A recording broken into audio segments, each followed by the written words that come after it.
السلام علیکم ورحمۃ اللہ وبرکاتہ۔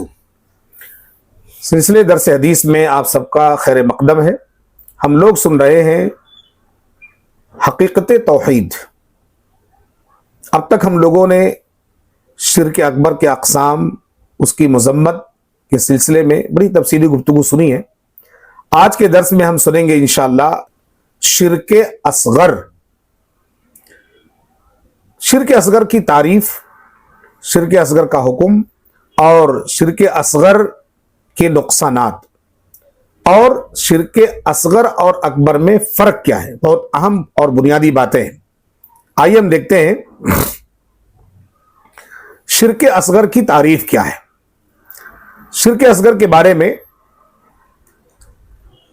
فتاوی اللجنۃ الدائمہ کے مفتیان لکھتے ہیں کہ شرک اصغر ہر وہ قول و فعل شرک اصغر کہلاتا ہے جو شرک اکبر میں پڑ جانے کا ذریعہ بنتا ہو، یعنی مبتدعات۔ شریعت میں اس کی ممانعت وارد ہے اور اسے شرک کا نام دیا گیا ہے۔ شرک اصغر کا حکم کیا ہے؟ شرک اصغر کا حکم یہ ہے کہ یہ شرک اصغر ایسا امر ممنوع ہے کہ اگر اسے کر لیا جائے تو انسان اسلام سے خارج تو نہیں ہوتا، لیکن ایک گناہ کا مرتکب ہوتا ہے۔ لیکن اگر وہ شرک اصغر پر مداومت برتتا رہے، ہمیشہ وہ شرک اصغر کرتا رہے، اس کو جو ہے نظر انداز کرتا رہے اور جو ہے اس کی پرواہ نہ کرے، تو یہی شرک اصغر اس کے لیے ایک بڑے گناہ کا ذریعہ بن جاتی ہے۔ ایک بڑا انبار اس کے نام اعمال میں گناہوں کا جمع ہو جاتا ہے۔ شرک اصغر کے نقصانات کیا ہیں؟ اس سلسلے میں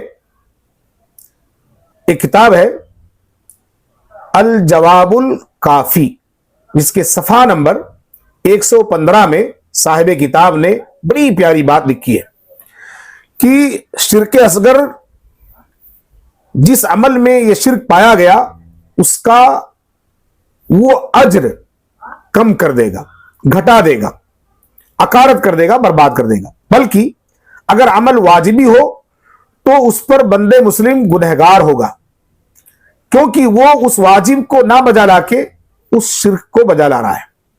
نیز اس کا نقصان یہ بھی ہے کہ کہیں وہ اس کے مرتکب کو شرک اکبر میں نہ مبتلا کر دے، یعنی اگر وہ اس کے اوپر دھیان نہیں دیا تو دھیرے دھیرے اس کے اوپر ہمیشگی برتے گا اور وہ عمل اس کو شرک اکبر کی طرف لے کر کے چلا جائے گا۔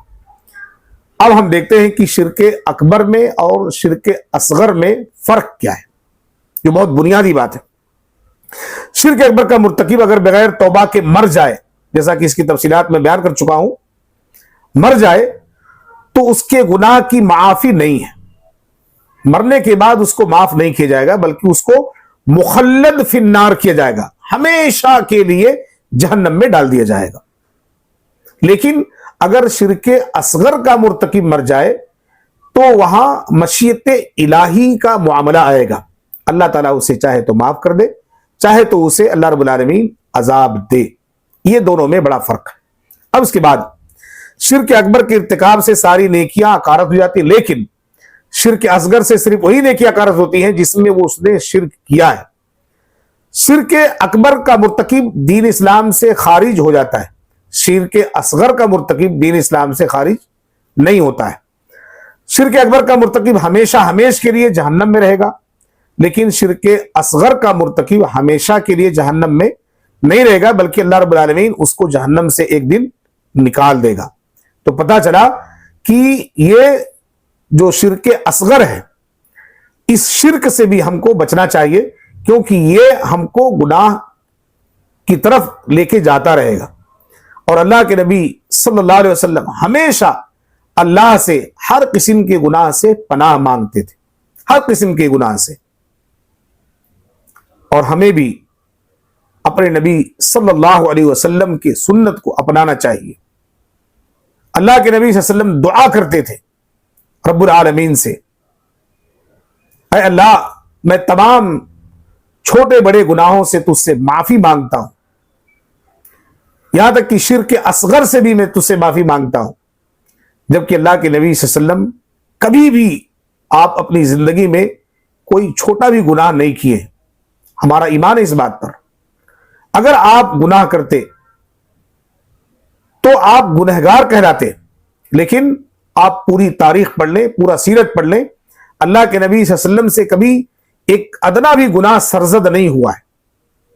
آپ جانے انجانے میں کوئی گناہ نہیں کی. کوشش آپ کی زندگی بھر یہ رہی ہے کہ آپ کبھی کوئی گناہ نہیں کیے.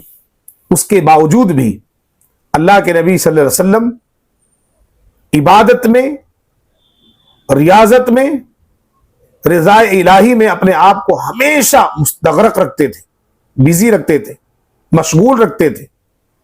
آپ کی عبادتوں کے معاملے میں آپ سنے ہوں گے، ایک مرتبہ اما عائشہ صدیقہ رضی اللہ عنہا نے رات میں آپ کی عبادت،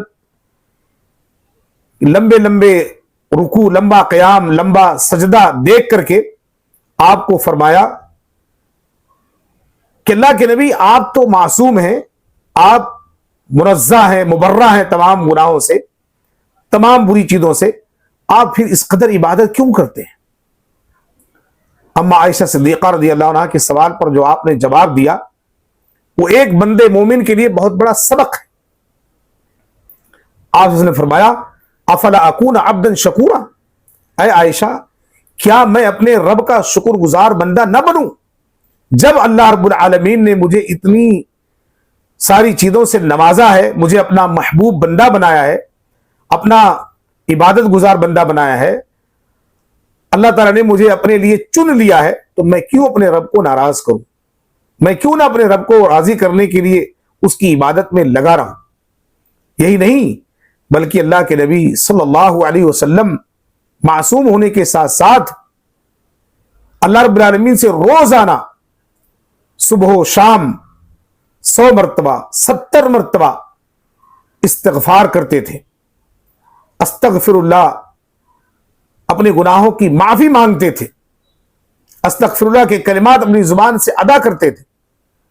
اور آج ہم ہیں جو بڑے بڑے شرک کر لیتے ہیں، بڑے بڑے گناہ کر لیتے ہیں، نیکیاں ہم سے تو ہو نہیں پاتی ہیں زیادہ، اس کے باوجود بھی ہمارے ماتھوں پر، ہمارے پیشانی پر بل نہیں آتا، شرمندگی نہیں ہوتی، ندامت نہیں ہوتی، معافی ہم نہیں مانگتے اپنے گناہوں کی.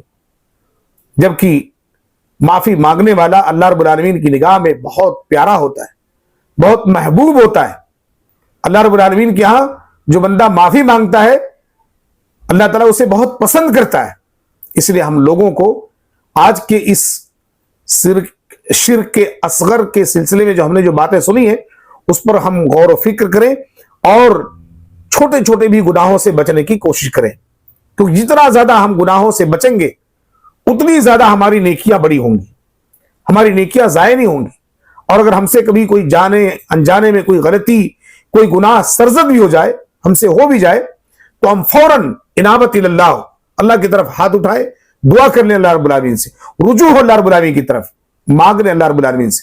یقیناً اللہ رب العالمین اپنے مانگنے والے بندوں کو بہت پسند کرتا ہے.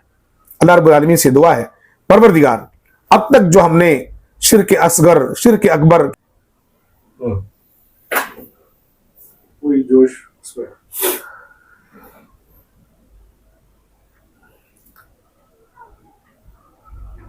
شرک اصغر اور شرک اکبر کے بارے میں نے آپ کے سامنے تفصیلی گفتگو کیا.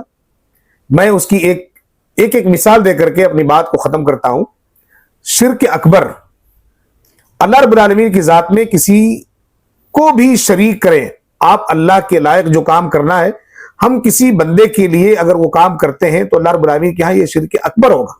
اللہ رب العالمین اس شرک کو معاف نہیں کرے گا. جیسے کہ اللہ رب العالمین، ڈرنا ہم کو صرف اللہ تعالیٰ سے ہے، ہم اللہ کی مخلوق سے ڈریں. ہم کو دعائیں اللہ تعالیٰ سے مانگ رہی ہیں، ہم اللہ رب العالمین کے بندوں سے مانگ رہے ہیں، ان کو اپنا حاجت روا، مشکل کشا سمجھ رہے ہیں، تو یہ شرک اکبر ہوگا. اللہ رب العالمین اس کو کبھی معاف نہیں کرے گا. اور شرک اصغر جیسے ریاکاری ہے، دکھاوا ہے، نمود ہے، ایسی چیزوں کو شرک اصغر کہا گیا ہے. اور ایسی چیزوں سے بھی ہم تمام لوگوں کو بچنا ہے۔ اللہ رب العالمین سے دعا ہے اللہ تعالیٰ اب تک جو ہم نے گناہ کیے اللہ ان گناہوں کو معاف فرمائے، جو ہم نے جانے انجانے میں شرک کر لیے ہیں اللہ تو جانتا ہے اس کو تو معاف فرما، اور آئندہ زندگی کے اندر رب العالمین تو ہمیں ہر قسم کے چھوٹے بڑے گناہوں سے محفوظ رکھے، بچا کے رکھے، اور آئندہ زندگی کے اندر رب العالمین ہر قسم کے چھوٹے بڑے نیکیوں کی توفیق عطا فرمائے۔ آمین۔ وصلی اللہ علی نبی کریم وبارک وسلم۔